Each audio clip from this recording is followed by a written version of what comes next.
Hey, friends of the RPV. So first of all, I can't believe it's already September. Hope the back to school, all that jazz, going well for you. If you happen to come across these videos, you know, maybe you click on the thing from the postcard or whatever. First of all, thanks for hanging out. Secondly, there has yet to be a monthly update with two numbers that are going to be more telling and more pivotal if real estate might be something in your game plan in the next, 6 to 12 months. Yeah, and considering those numbers, how people are now starting to make decisions about the next home as rates continue to fall, what sort of strategies are we seeing that put you in the best spot to get your home on the market and get into your new one? Okay, gang, so just so that you don't have to take my word for it, if we can throw this up on the screen here so that you can actually look over my shoulder and you can see what it is that I'm seeing. So two categories of numbers, so hang with me on this. So first, new listings down 5.6%, not that big. That's just kind of normal fluctuation.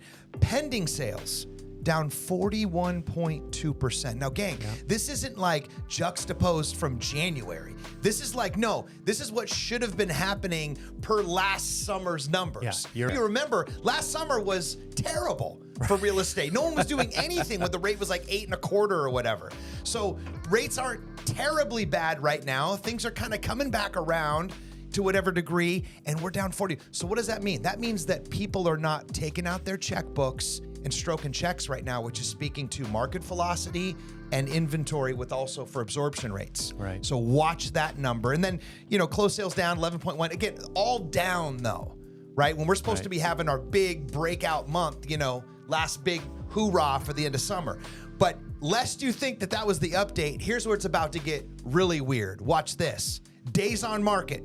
Okay, right? So what usually it's like about a month or so. Sometimes it's hotter than that. How about days on market up 91.7%? Double. Did you hear that? Okay. Secondly, inventory, homes for sale up 88.2%. But here's where the rubber really meets the road. The month's supply of inventory. Okay. How much everything has to get flushed through with the buyer demand that's out there right now afoot? Right. Up 115.4%. Yeah, again, twice as much. So, gang, what's that telling? I hate to be the you know, we've been talking, but here's now where it gets weird, okay?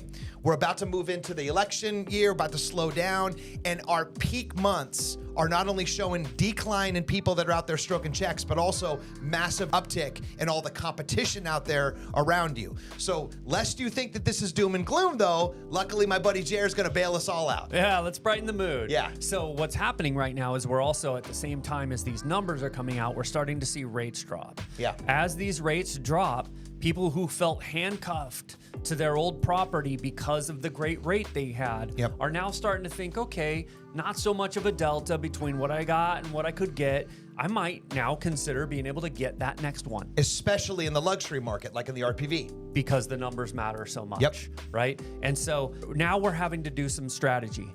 How do we look the best? How is our offer the best when we go to get that next home? Most of the time, if you say, oh, hey, I want to buy your house, but I got to sell mine first, you know, consider yourself halfway down the line, if not at the end, right?